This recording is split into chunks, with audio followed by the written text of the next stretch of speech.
Welcome to News West 9's West Texas View with Johnny Lou Avery. Welcome to the West Texas View. I'm Johnny Lou Avery, and it's such a pleasure to continue our series of programs about the military. We've already seen a number of programs that are not only programs about current military people, but also people that have retired or are veterans of the military. We're going to be in the weeks ahead having programs about the Homeland Security, about other programs that will be of interest to Marines, to the Coast Guard, to Navy, but today our program is going to be about the Air Force. And joining us as our special guest is Jeremy Newsom, who is a senior airman, and he's been in the Midland-Odessa area only for about a year. And so before we start, I'd like for you to tell us a little bit about yourself and your background. Okay. Again, I'm originally from Houston, Texas. I've been in the Air Force for 5 years, joined the Air Force for the opportunity to see the world. As soon as I left Houston, Texas, I went to South Korea, where I was there for about 2 years. Got to travel a lot and see a lot of things. A job in the Air Force, originally I wasn't a recruiter. I did heating, ventilation, and air conditioning. So I had the opportunity to learn a very cool trade that the Air Force paid for me. Been doing recruiting for about a year here in Odessa, Texas, Odessa, Midland, Texas, and it's a wonderful experience. And and I know that you had told me earlier that this was a career for you. It's yes, not just a tour of duty. and so will you stay in recruiting your whole time? I'll only do recruiting for 4 years, and then I'll go back to the Air Force, do my original job. Okay. And do that for another 15 years until I retire.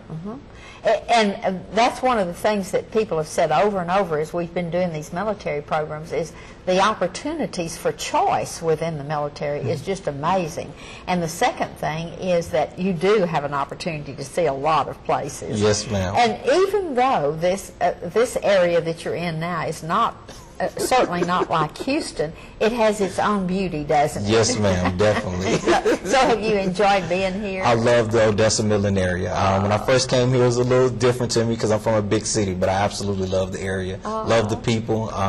They've welcomed me and my family, and we'll be sad when we have to leave. Well, tell us a little bit about your family. Well, my wife, she was originally in the Air Force. We've been married for 4 years now. We have a little girl who's 2 years old, and she's just growing every day. The light of your life. Yes, ma'am. But we could use a whole program about your daughter, couldn't we? But yes, tell us a little bit now.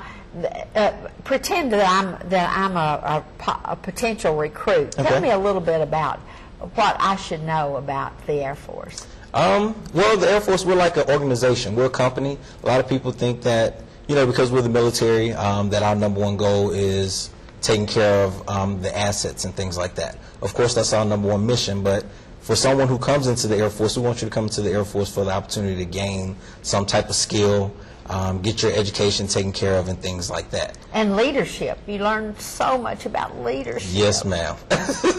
And you didn't think when you were in Houston, Texas, that you would be learning public speaking skills and have to do all of these kinds Not of things. at all, no ma'am. Because you have to stand up in front of high school students and college students. Yes, and talk ma'am. to them. Well, later I want us to talk a little bit about things like the ROTC program in college. Okay. But let's go back to some of the opportunities, because one of the things that I've heard is that when you sit down with a recruiter, you have an opportunity to say, this is the field I'd like to go into. Yes, ma'am, definitely. We have over 150 career choices in the Air Force.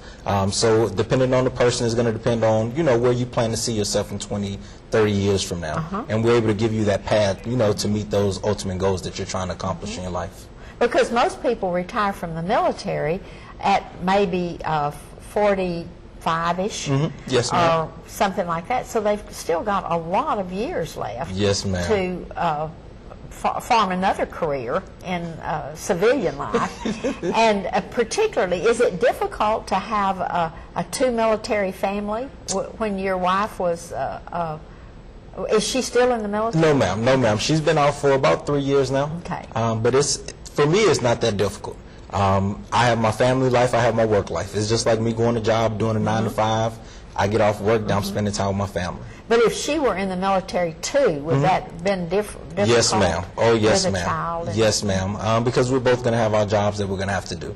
And that makes it a little bit difficult because she's going to have her mission that she's trying to take care of, as well as me have my mission that I'm trying to take care of. And then we're both trying to take care of home. Well, what about opportunities of where you go? For example, when they told you that you could have a stint at recruiting, did you have a choice of places? Yes, ma'am. The way it goes for the Air Force is they're going to give you a list of the opportunities that you can go to. And then you put down on that list, number 1 being my ultimate dream location, and then number 8 being where I would really like to be. And then the Air Force is going to kind of base what we need and what you want, and we're going to try to meet up in the middle so that both of us are happy. And so then, so where was Medellin, Odessa on your list? It was actually number 6. But if I knew what I know now, it would be number 1. Oh, that's a good answer. You got out of that in no problem. Well, I want to go back, though, to our students that are contemplating, whether they're high school students or college students. If they go in, if they choose to enter the Air Force, they have to go to college in order to do certain jobs. Is that right? No, ma'am, not technically. Seeing that the Air Force, we are college, all of our training that we're going to give the individual is going to be college accredited training. Oh, okay. So if as long as they have a high school diploma, they can go from that point and we can build them up from, ground zero. Okay. So then they could essentially be working on their college at the same time without going to a college and taking ROTC. Yes, ma'am, exactly. Okay. The way the Air Force works is all of our training that we're going to give you is going to be just like going to a vocational school. Like I said, my job in the Air Force was heating, ventilation, and air conditioning. So my 6 months of training with the Air Force taught me how to work on air conditions. I actually got 49 college credits for that. It's all technical credits that, that are accredited college classes that I have. So once I got out of that, all I had to do was go get my basics done, and I had my associate's degree in a matter of 6 to 8 months. Oh, that's great. At no cost. At no cost, absolutely free. Yes, ma'am.